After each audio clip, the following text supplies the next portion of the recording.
Are you having a hard time figuring out what to get Dad for Father's Day? You should check out Row 1 Brand's Vintage Pictorum Gallery. They have America's best sports art. With over 7,200 historic sports prints, you're assured to find something unique for Dad this Father's Day. Instead of a boring old tie, get him a historic baseball photo taken by Henry High Sandom at the historic Polo Grounds Stadium in New York City during the 1894 Temple Cup. Or, if he's an NFL buff, check out the 1963 vintage NFL poster. These are so good looking that you'll be amazed how they turn out. Shop now at sportshistorynetwork.com/row1 and save 15% off your order.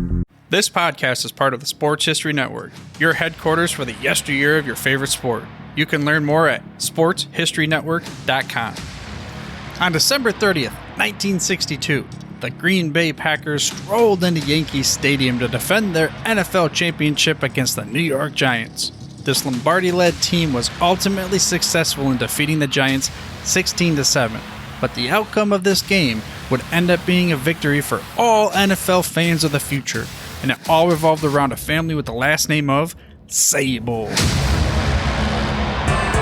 Welcome to the Football History Dude Podcast, where each episode is a journey back in time to learn about the rich history of the NFL. Your host is Arnie Chapman. Football is his passion, and he wants you to come along with him to explore the yesteryear of the gridiron. So hop on board his DeLorean and let's get this baby up to 88 miles per hour. Great Scott! This time to just step up the DeLorean. The date is December 30th, 1962, and we are at East 161st Street and River Avenue in the Bronx. Now, we're here to witness the NFL championship game between the Green Bay Packers and the New York Football Giants, two storied franchises.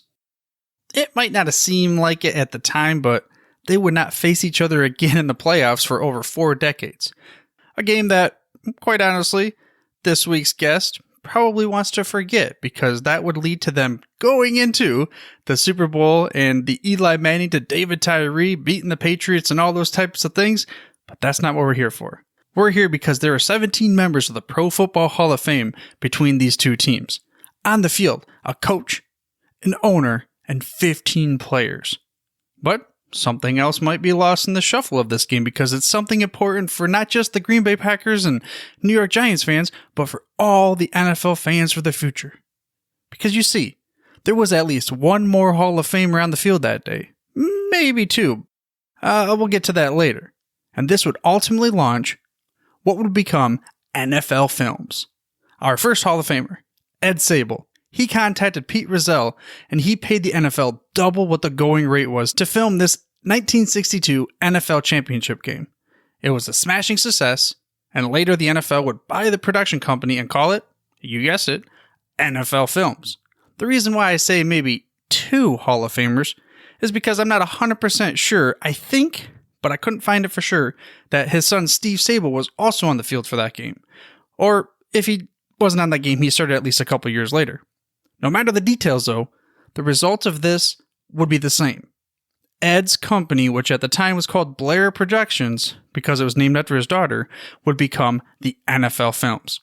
And we now have access to footage from over a half a century ago, and it is hard to rival for any other sports leagues that are out there.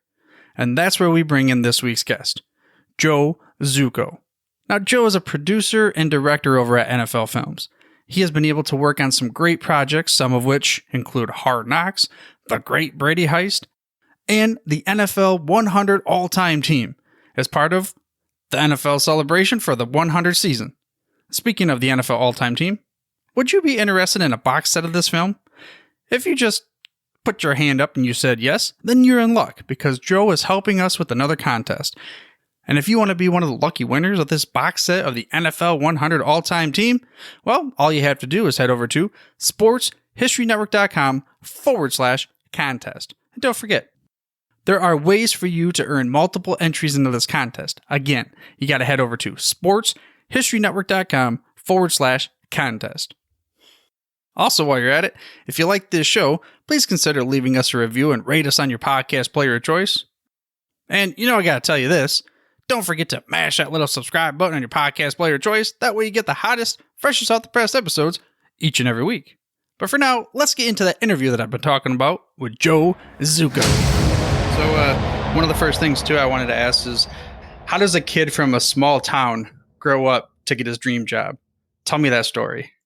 Just a lot of lucky breaks along the way, I guess. I always loved sports, played, a bunch of sports growing up and through high school. Knew I wanted to be involved somehow. Initially, kind of that dream when I started looking for colleges and stuff was to maybe be on air as like a baseball play-by-play guy or something like that. I went to Northeastern University in Boston, I used to visit Boston a lot as a kid. Loved it. And it was a radio and television communications major. And then just through some of the classwork and some of the like co-op internship type programs that they have there, I just kind of love doing the behind the scenes stuff, putting shows together.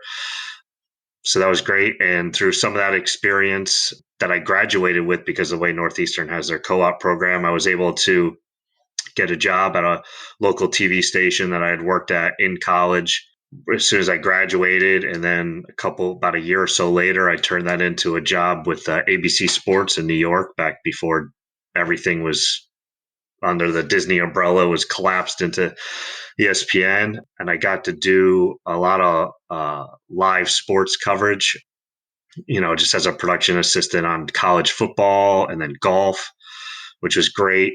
And my dream had always been to work for NFL Films. I mean, I grew up watching all that, NFL Films stuff since I was a kid. I had applied like right out of school and stuff, and that, didn't work out. But after getting some more experience, it was about 2000, maybe late 2004. And I think the NFL Network started in 2005. They were going to start filming some programming out of the NFL Films building. So while I wanted to do documentary style, NFL film style stuff, it was kind of a foot in the door with some of my live TV experience. I got in there. I worked on this show called Playbook. Used to star like Sterling Sharp and Brian Baldinger, kind of really weekly analysis of the games. I got a job working on that show out of the NFL Films building, and then kind of slowly got some small NFL Films style pieces that I'd work on for a couple of years. And now I've been there 15 years and I've gotten to work on some great shows. Just really been an awesome experience. Yeah, I mean, like you said, dream job type thing at the beginning. And we're going to get into some of those works, and we'll focus a lot on your time around the city that you said you went to school with.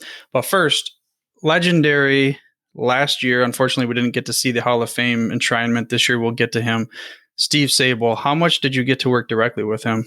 I did get to work directly with Steve for a few years. And as I started getting more into the NFL Films style of documentary style and long form stuff, Steve at that point was starting to, he was around and he would especially watch all the bigger pieces and put his feedback, but he was less hands-on at that point. But his influence and, thumbprint is on everything that's done there. Even now, when we're watching a show like the most recent big documentary that I put out was the Great Brady Heist. Like, as we're watching those shows back internally, we're like, well, what would Steve think of this? As we're trying to make decisions, he still has a huge impact on everything that comes out of that building. Yeah, as an NFL fan, we have a lot to thank to Steve Sabol for really documenting. Speaking of that, when you grew up, you said you were an NFL Films fan. Is there a video or a documentary or something that stuck out in your mind when you were younger? It's not one specific documentary that sticks out. One thing that I'd watch every year was just the team highlights, right? Which are one of the staples and most basic things NFL Films. But like, I grew up a Patriots fan when the Patriots were not good, but you watch a 30-minute recap of the season every year, and you're like, oh yeah, we were there was some really good moments, and you're so excited for the next year just because the way the story is told, it's told to keep that build that passion of among the fan base and give hope for the next season. So as I got a little older, I started to realize it's like, oh, there's really some work behind the scenes that makes you think that a 1-in-15 team's got a chance next year. Yeah, I mean, you're talking to, I don't know if we discussed this earlier, but a Lions fan. So I've gone through many of those moments watching maybe Barry Sanders or Megatron highlights and thinking, oh, we got a chance next year. And you again, go back to the Patriots. That's one of the themes we're going to focus on in this interview, just because you had a lot of interactions on various, speaking of the Patriots and Bill Belichick, being around them for so long, what did you learn about what it means to, I'm using air quotes here, do your job? So one of the things I really learned, you think, the Patriot way, you think it's like, you think that Belichick, since he's so involved with the whole team, from a fan's point of view, you think of him as like a control master, right? But do your job really means do your job. Like he gives, like I've talked to Josh McDaniels, like when we've done interviews for the show, do your job, and all the entire coaching staff. And he relies on them and lets them do their job, and that's just one thing Josh, I think it was in one of the shows, is that he really appreciated working there because he feels that they're given a task, they're allowed to work through it. He can bring a game plan or something to the offensive meeting or review it with Bill, and Josh said this in one of the shows, there may be some things that want to change or whatever, but it's your work is respected and expected also.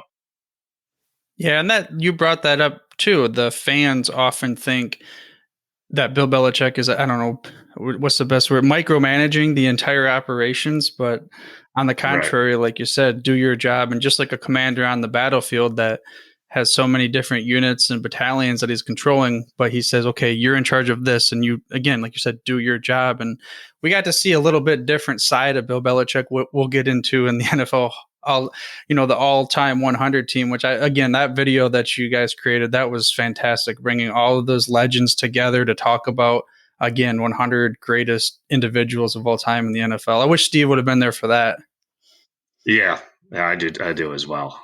Yeah. Okay, let's get into that then. NFL 100 team, the all-time celebration for the 100th birthday of the NFL.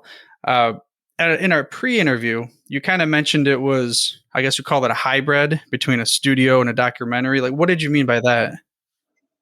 Okay, so just based on the context of what the amount of information that needed to be conveyed over those 6 episodes, I knew it had to be set up similar to a studio show with a host that could help us get through all the information. And that happened to be Rich Eisen, and he was perfect for that. And Rich also really took on sort of the fans' voice through that. I mean, if you watch the show, you can see like how excited he is at moments just to be witnessing this happening. But we also wanted to rely on the NFL film's elements and storytelling that you can't necessarily do in a totally scripted studio show, where we're going to say, okay, we're going to have Jim Brown on set for 5 minutes and then move on and bring in Emmitt Smith, and we're going to talk about this, this, and this. We wanted it to be a more casual conversation, like Steve Sable sitting across from somebody in an old NFL Films Presents piece, and just let them talk and see what comes out of it. Like if you do a typical studio show, you have a rundown and we're going to talk about this and then this and then this and then this. We really wanted Chris Collinsworth and Bill Belichick and Rich Eisen, who were our 3 talent on the show, to be able to talk about whatever they wanted to talk about with these guests. So we had to have some time constraints so things didn't get totally out of hand, but we'd basically just let them talk, and we wouldn't interrupt them by running a video highlight of something and kind of leading the conversation that way. We'd let them talk and see where the conversation went. And another way we tried to help that is our cameras were far removed from the most part from the set. We wanted them to kind of forget that they were on a TV show. So we shot with NFL Films cameras rather than typical studio cameras, with longer lenses, with a shallower depth of field, and kind of had them hidden in the background in the dark. So to try to make people more comfortable, and just seeing the camera close to you changes the way people react, right? So we let them talk, and then we figured we would, after, like I said, instead of leading what their conversation is going to be with a video of a Emmitt Smith run against Team X, we just let the conversation go where it is. And then we took their conversations into an edit bay after the fact, and we added, okay, they talked about this game. Oh, we've got great footage. Oh, and so happened to be wired in that game, which always makes any element better when we have on-field sound. Another thing to thank Steve Sable for.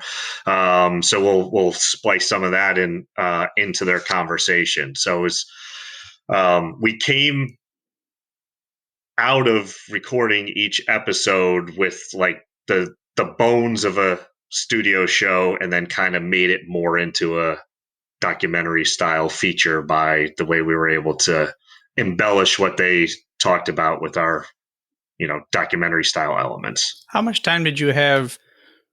Like, how long the recording style, just getting the legends in there? How long of a period was that? Not long. We filmed it in April. So it was like the fall of 2019, I think, that the shows aired. We filmed over like 3 days in April. So we would film multiple episodes per day, and huge thanks to our talent relations group getting all those legends there and coordinating their schedules and getting them in and out. And but when you're trying to coordinate Chris Collinsworth's schedule, Rich Eisen's schedule with Bill Belichick's schedule, and then all these legends, I mean, we had to kind of like, okay, let's pick these days and get as many people in there as we can and make it as efficient as we possibly could. So what you said, April, would that have been right after the draft, or because Bill Belichick is planning for that during April? It was, yes, I think it would, I can't remember the dates, but I believe it was right after the draft.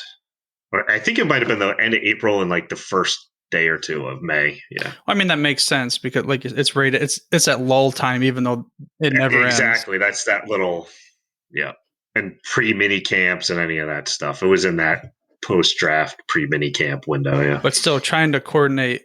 I mean, they all have their own commitments. So that's right. And we're in Mount Laurel, New Jersey.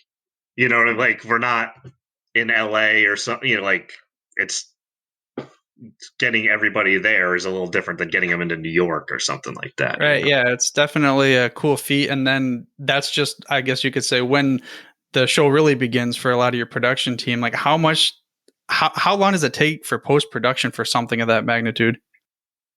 So we worked on those shows for a couple months, but it's hard to, there's also other shows that you're working on in and out. Steve Menzel is another senior producer like myself at NFL Films, and him and I worked.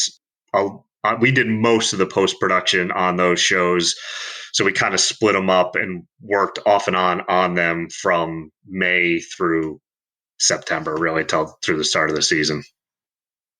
Yeah, I mean, you talk about a cool project that you got to work on. That I guess you could say, I don't know, a landmark milestone. 100 years. Yeah. That's all. I mean, that's a long time. Not too often can people say they got to do something like the centennial. So, question for you. No, go ahead. Yeah. No, I was gonna say it was great because the NFL 100 was a big initiative, like league wide, and the reveal of the all-time team through our show was really sort of the pinnacle. It was really the last big thing that sort of NFL 100 year. And then, of course, all the living players were at the Super Bowl later. So, yeah, it was really rewarding to work on that. Just walking into the studio every day, and we had the big wall with the plaques for each guy. As that kind of filled up each day, it was pretty amazing. Yeah, just one of those, like a surreal moment that again, milestone not too many people get to be able to be a part of. I'm going to show you this little DeLorean that I have right here. This is going to be a theme Nice. through the show. You're going to hop in this DeLorean multiple times.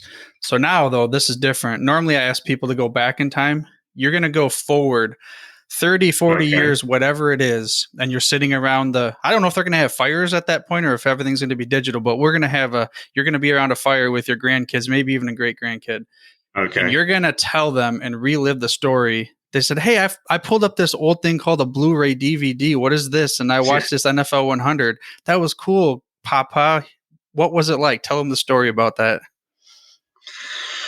It was an amazing experience. So you got to work with the number one game analysts of the time, with the greatest head coach who's ever lived, and also happens to be this encyclopedia of football. And throughout that, we had visits from the greatest receiver who ever lived, the greatest, and my favorite running back. I was a huge Barry Sanders fan. I mean, he was my favorite non-Patriot. I mean, just even though he would turn around the Patriots and make them look foolish on the long runs, I mean, he was just amazing, to have Barry Sanders, Emmitt Smith, and Jim Brown sitting at a table together talking about what it's like to play running back in the NFL is pretty amazing. And the greatest quarterback who ever lived, who happened to be the quarterback of my favorite team for most of his career until recent events. It was a once in a lifetime experience. It's something I'll never forget. That's for sure. Yeah, definitely. So cool. And I mean, I'm biased. Barry Sanders is the best running back in my mind just because of growing up. The listener of the show who's listening right now knows the story. I don't got to keep going on and on about it. But you brought up Belichick and how cool it was he's an encyclopedia. Like, the dude knows his history, unlike... Oh, it's unbelievable. Chris Collinsworth even made that comment. I forgot exactly what it was, but how does anybody even know about some person? During I think it's like the defensive line episode, I think it was. And this was a really cool moment too, and something that I'm hoping to maybe turn into a future feature. He's like, yeah, did you know these because your dad? Because obviously everybody knows, Bill's dad was heavily involved in football, and Bill's like, oh, I learned all these guys from like the two-way player days from football cards. Like, he was a big football card collector, and that collection still exists somewhere. I need to see it someday. So yeah, it's unbelievable. Because his knowledge is so vast on all these guys, like, he loved talking about the two-way players from that era. We kind of, when we were putting the shows together, okay, Barry Sanders, we're going to do Barry Sanders. There is no shortage of Barry Sanders footage, like incredible footage that we can highlight that in. But some of these guys, there's like one or two film shots that appeared on some newsreel somewhere that we were able to track down. So we couldn't really do a full feature on. So like, well, how about we take them from the desk and have Coach Belichick with a clicker and just show on the one or two plays we have what made this guy such a great player. And he's breaking down these guys like they're, the first round picks in the upcoming draft. I mean, every detail on them, it was just really just in awe of his knowledge of the game. It's just unbelievable. Yeah, I mean, just the knowledge of the game and the history, like you said, it almost reminded me of back when they showed some of the very early, some of the Curly or actually Vince Lombardi for video. Curly Lambeau, geez, I don't even know if we ever had him on video and sound, did we? No sound. No, I think there's a couple of film shots out there somewhere, but there's no sound. Yeah. And speaking of Belichick, we'll go back to him real quick. One of the coolest or funniest things, I guess, because we mentioned it, how he was able to open up, and Collinsworth mentioned that, like, to close the whole thing too, how it was neat to see this guy and this stoic of a person who actually, like, he opened up. And there was a comment in there, I don't remember why, but Bill Belichick said, "Would you like me to revert to my conference answer?" or something like that. I don't remember what he was saying about it. And speaking of him and his vast knowledge, more than even beyond what you just spoke about, what's the one thing maybe that Belichick brought up a story that you're like, wow, that is just something that's amazing? So some of he's involved in most of my favorite moments from that series. I mean, his admiration for Ed Reed and some of the players, and you knew, like, I had known that he had great admiration from Ed Reed from some previous things we did. We knew that they'd be great on set together. Jim Brown, we knew he had a great admiration for Jim Brown. Emmitt Smith, I didn't know that. I'm sure, obviously knew, I'm sure he respected him and thought he was a good player and stuff. Like, he really went into detail when Emmitt Smith was on set about his running style and what made him such a great player. And that was one moment that stuck out. I just thought was really cool. I mean, him with Randy Moss on set, obviously we knew that was going to be great, and it was. And him and Tom Brady on set together was great also. They're just it's just so hard to pick like one moment. I mean, he was just tremendous on that. Honestly, I think he should have won an Emmy for his studio analyst work on that, because it was something different than we've ever seen before. That's for sure. Yeah, I mean, especially when you're comparing it to his standard, like he said, my protocol for my conference answers, and I didn't realize that Barry Sanders. But now you kind of see by watching that show, like, why players love him. I mean, sure, there have been players that have been in and out of there that may say some. I mean, nobody gets along with everybody, but, like, for the most part, players, I think, like, really like playing for him, because I think that's probably a little bit more of what they see than what we see in press conferences. Yeah, that makes sense, because the public eye has this perception, but in-house, where he's running the team, and he has to have that camaraderie of somehow and respect and be able to give, like you said, people, do your job. That's what I expect from you. And as long as you do your job, we're on cool terms and everything. And speaking of cool terms, I didn't realize that when Barry broke the 2,000 barrier, it was against his defense. That was a cool little snippet. Yeah. And then, of course, the coaches, we talk about all of the legendary coaches. Let's get into maybe your next project real quick before we touch back on some Patriots. The timeline, Vince Lombardi's Redskins. Many people from my era, and even I didn't realize until I started an NFL history podcast, that he was not just a Green Bay Packers head coach. I mean, let's talk a little bit about his time with the Redskins. Yeah, I mean, honestly, I knew that he was with the Redskins briefly, but heading into pre-production on that timeline documentary, I didn't know anything about that time. And honestly, I knew about Vince Lombardi, the football coach, but I didn't know that much about Vince Lombardi, like the person, and what made kind of the impact that he had on his players' lives and stuff. And that was, I think that's more what I took away from Vince Lombardi with the Redskins than anything else, was just the type of person he was, and how he was really ahead of his time as far as inclusion goes. And then that goes back to his Packers days too, trying to make, all players comfortable and really only judging people on their talent. Yeah, I mean, that's something that Bill Curry, I brought him on the show, and he talked about how Vince Lombardi changed his life, and from a viewpoint, being a Southerner and that kind of thing, coming into a huddle, right. And it was the huddle. Everybody in that huddle is on your team. And again, I didn't realize much about Lombardi. I always thought he was this, go back to Belichick, a prime example. I thought he was this X's and O's, stout guy. You're going to run wind sprints till you puke. And that was it, dedication. But I didn't realize there was that other, like you said, the person behind the man that we see on film.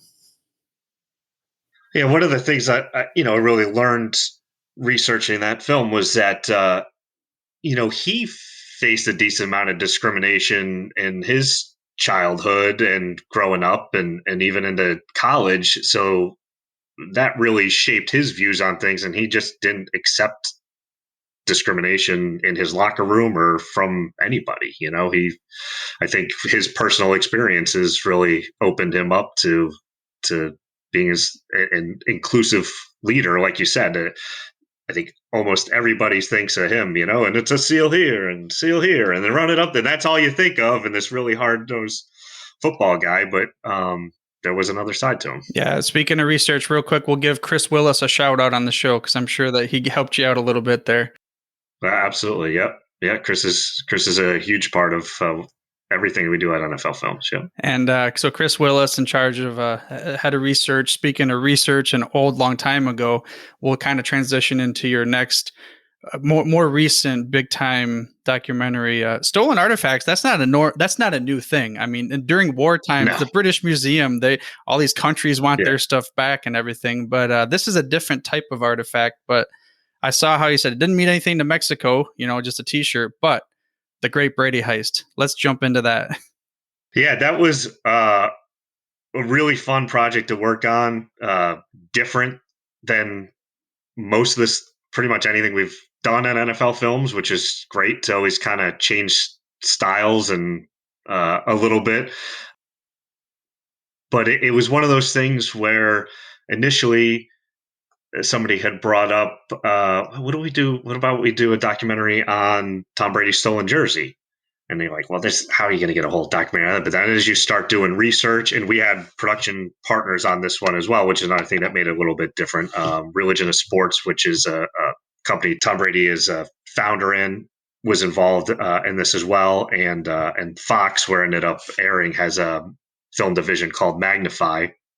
So as everybody kind of started putting the pieces together, it's like, this deserves a full-length documentary, especially if we can get the one missing piece, which fortunately we were able to, and that is actually to hear from the perpetrator, because he had basically been in hiding since it had happened. So that was a fun project to work on for sure. Yeah, like you said, when I went into it, I always keep an open mind, and I was thinking, how can you really? Because I saw on the YouTube 45 minutes. Wait, how are we going to do a 45-minute piece on a jersey? But then it broke it down, and at the very end, of course, we got to hear from the perpetrator. What was it? Ortega, I think was his last name. Yep. What was it like talking to him at his house or wherever you guys were at? Like, what kind of emotions went through your mind? It was at his house outside Mexico City. It was interesting. I think it was important to get his point of view, which is basically what I told him when we made contact with him, is that this is a film that's gonna be made, and we'd love to hear from you and have you share, your side of the story. And I think that was an important part of the film, and he agreed. So it was interesting being there, because, I mean, he explains it as he was a fan that had access through his media credentials and got carried away. And I believe that to be true, but I also don't think he is 100% honest with himself with what happened necessarily. Yeah, I mean, that's often the case when someone gets in too deep with not realizing it. But yeah, that seeing that side of things, wrapping that up at the end, and then kind of closing it out from a fan's point of view watching, because the first thing you think of is like sheer anger of like, why would somebody do that to somebody's moment? And then it was great to see Brady at the end with the forgiveness and everything. So yeah, and Tom gives incredible, like, I love that his last couple scenes that he's in it, because he really gives great perspective on everything. I mean, he's a very thoughtful person. He realizes the importance that sports have on a community and to individuals, and so he realizes the importance and the stakes that there were, but at the same time, he also realizes that it was just a jersey, and he doesn't want someone's life ruined over making making a mistake. I think is how he says it. Right. Yeah. It was something along those lines of, just for a jersey, someone's entire life being ruined. And one thing I had to ask you before we get into the next, did you have any inspiration from the TV show Persons of Interest when you had some of these little things showing? That is, that is a show that was mentioned when we were talking about things, because we so early on, once we kind of in pre-production started researching the footage and seeing, like, talking to the investigators and knowing how they were able to sort of track him, kind of knew that surveillance was going to be sort of a motif or style in it. So we put a lower resolution camera up high for all of our interviews, so that tried to create this field of that, this big brother, we're always being watched no matter what we're doing type situation. So yeah, there was Person of Interest was a show we talked about him. There's some other documentaries. You kind of, everybody always borrows from here and there, and but yeah, it's funny that is one, that opening title sequence that they have is something we definitely looked at. That was the first thing. I mean, as soon as I saw it, of course, that's a show that I really enjoyed that show. And I saw like where they had the little, like the name Ortega and then showing them. I'm like, holy crap, this reminds me of Persons of Interest. This is cool. So before, again, I'm going to get you into the DeLorean question. This time we'll go back in time. But what do you think separates, what maybe the best way is a good producer director from like the great ones, like the good starting quarterbacks from the Brady, but from a production standpoint? Oof, that's tough. I would say a couple things. One, you can't cut any corners. I mean, in the way just life is today, I mean, everybody's so busy all the time on anything, but you have to take the time to research the material and find, even if it's game footage, it's sticking with the NFL Films type thing, there may be, and it's logged, there may be shots in between the plays that are really the key moments, that, the look on somebody's face as they're walking back to the sideline or something that may not have been important, like when that game was logged 15 years ago, but now knowing what that guy had going on in his personal life at that time can help convey the emotions that they were going through at that moment that impacted their play or whatever. So you can't cut any corners. You have to be adaptable.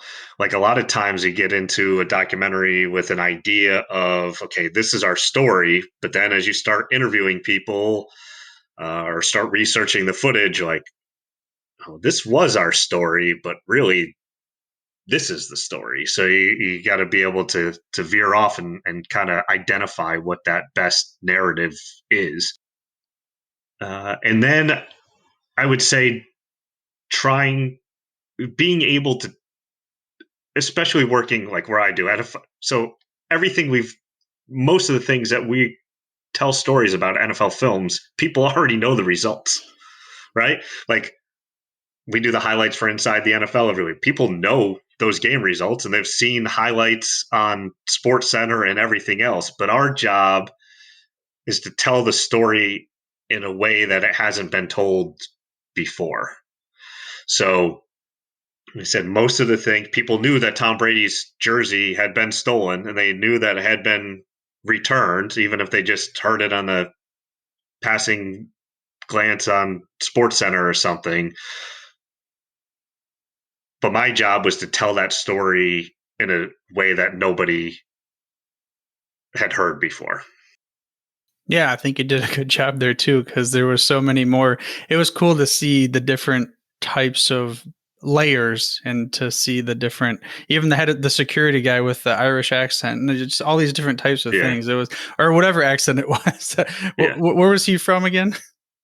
I think he's from Australia.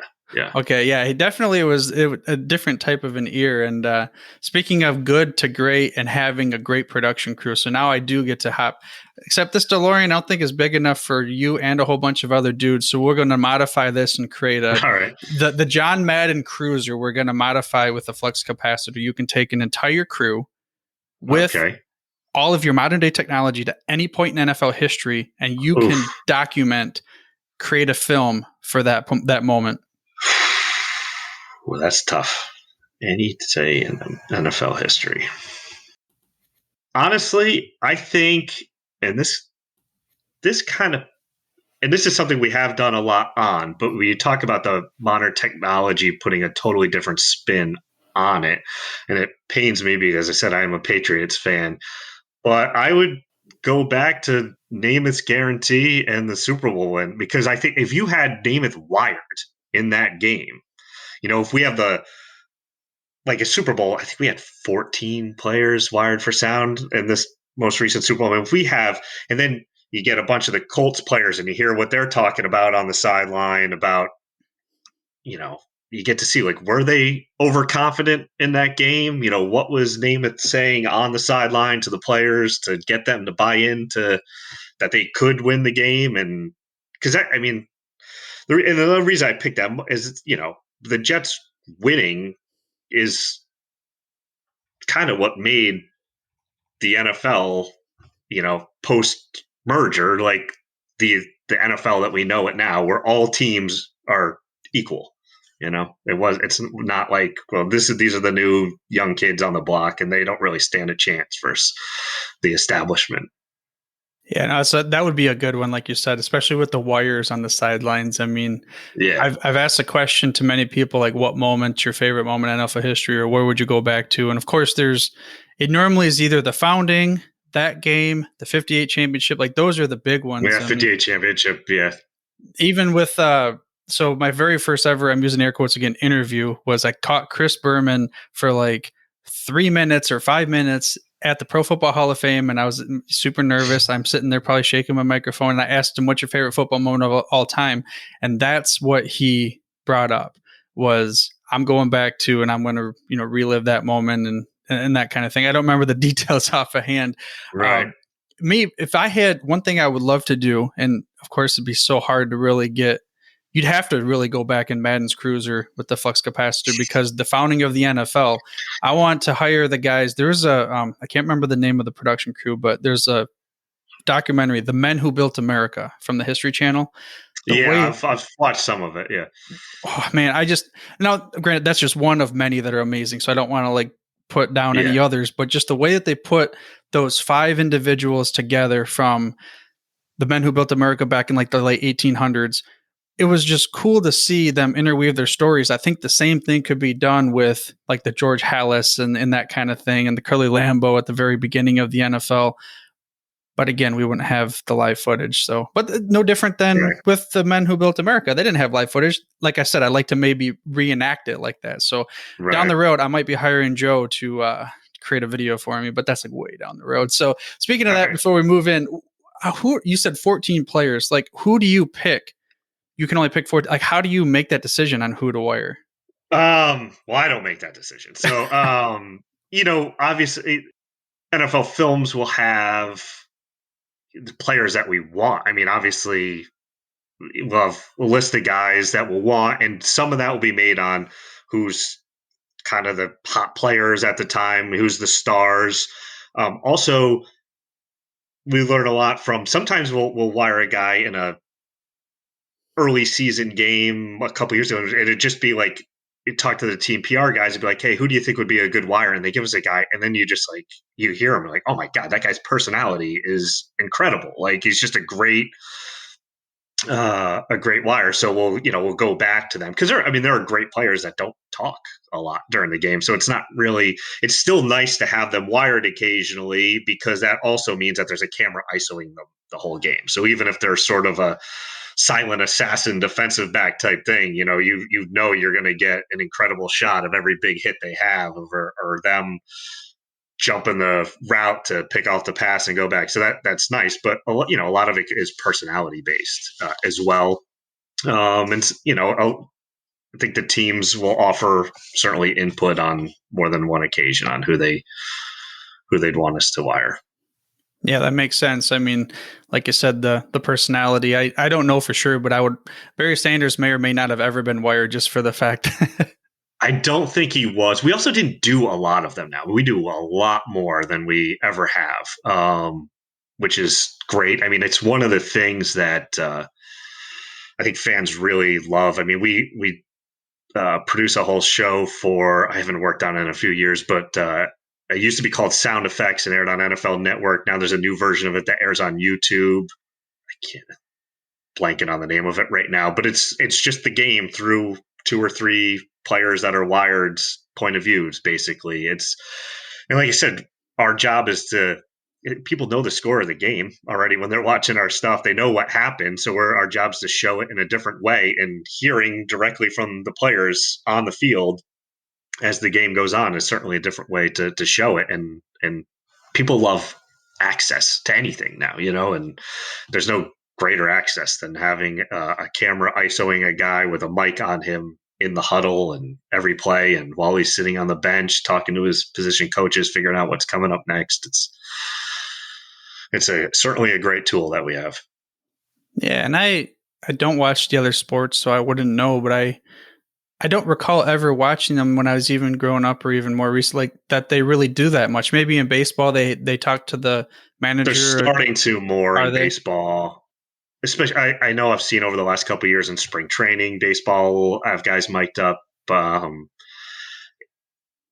like they do a really cool thing usually during the All-Star game where the game doesn't necessarily matter. Well, they'll have, I think Bryce Harper in the All-Star game last year and Mookie Betts, they had earpieces on, like they were playing the outfield and talking to the broadcasters. That is cool. And they'd be like, hold on, as he's like, got to take off and like run after a ball. Like that's pretty cool. Obviously that's got to be an exhibition type setting because you can't distract them as a, 95 mile an hour pitch is coming at them. But that is very neat though, that like the fans can kind of see and hear them talking and be really like almost in their ears. How does the microphone like go on a player? You're talking about a violent sport. Like, how do you make it not for football? We have a whole department dedicated to field audio and sound, and it's changed multiple times over the years. Like, so for instance, Hard Knocks, which we produce, we actually will sew pockets into the jerseys, like their practice jerseys, because we have so many guys mic'd up every practice. So all their practice jerseys will have the little mic pockets in them, so that from day to day they can change them quick. During a game, I believe they're actually attached like inside the sort of chest plate of the pads now is where the mic is, I believe. But I'm not 100% sure on that. That's where I would imagine, just because I was thinking, I'm like, the microphone with all, again, every time they adjust their pads and stuff, you can really hear it rustling. But still, you get a really good audio. It's surprisingly, considering that you're inside a stadium and everything okay, let's get real nerdy now. Do you know what type of a microphone that would be then, or no? I don't. I could put you in touch with Scott Carter, who runs our field audio department. Could give you a whole breakdown on it, but his team those guys it's incredible the stuff that they're able to capture for us. Okay, so this is a side. Yes, we'll talk about that after, but I would like to talk to him because that's what this show's about, is like understanding, like you said, everybody knows the score already. They know what Barry Sanders' career was like. Let's go back to him, but maybe what's the stories behind it, or so that's the type of thing that this show's about. And with that, we'll kind of wrap it up with, you can give any last words of wisdom, maybe what your next project is. It's an open floor. Go. I would say last words of wisdom are for anybody who's out there and has something that they really love, to pursue that. Like, I couldn't imagine having any other job than I have now. So I feel incredibly fortunate. Again, a lot of lucky breaks along the way to make it happen. But I really believe that if you kind of set your mind towards a goal and you work hard towards it, you can get to where you want to be and do something that you enjoy every day, because the world is so crazy now that having something that doing something that you enjoy every day makes it a little bit easier. How about that? I mean, I'm personally not sure which one is my favorite part because there's so many different cool behind the scenes things. I mean, maybe for me personally, it'd be a choice between how they produced that hybrid version of the NFL 100 all-time team, or even learning about how they went into Mexico after the whole Brady Heist thing to create a 45 or so minute documentary of a jersey being stolen. Something that seems so insignificant because it was funny how he talked about, $6, I forgot how many dollars it was of the jersey over in Mexico, yet to hear it's priceless. So very cool to hear that, and also a little behind the scenes about how the mic'd up process works. But no matter your favorite part, I know you want to get your hands on that box set of the NFL 100 all-time film. And that's why you need to sign up for our contest over at sportshistorynetwork.com/contest. But for now, dude, I'm through if you're through. Thank you for listening to this episode of the Football History Dude. To make sure you're the first to get the next episode, please subscribe on your podcast player of choice and head on over to thefootballhistorydude.com for the show notes and more information on the history of the NFL. And remember, dudes, where we're going, we don't need roads. The 2021 Professional Football Researchers Association Convention will be held at the Gold Jacket Lounge at the Pro Football Hall of Fame during the final weekend of June. Convention speakers will celebrate the 100th anniversary of the founding of the NFL. The fee for the convention is $50 for members and $100 for non-members. The fee includes admission to the convention and Pro Football Hall of Fame, meals on Friday evening and Saturday afternoon, and free parking. All convention activities are subject to COVID-19 protocols. For more details, click on the 2021 PFRA convention link at profootballresearchers.org. We here at the Sports History Network proudly partner with 26 podcasts, all revolving around the history of sports. But did you know that many of our hosts were sports history authors way before they started their shows? It's true. We've got Joe Ziemba, host of When Football Was Football, Joe Zagurski, host of Pro Football in the 1970s, Mark Morthier, host of Yesterday Sports, Tommy Phillips, host of Lombardi Memories, and Scott Adamson, co-host of From the 55-Yard Line. All these authors have many books for you to choose from. To check them out, go to our website at sportshistorynetwork.com/sportshistorybooks. Pick up your copy today. Soundtrack provided by Kevin MacLeod of filmmusic.io.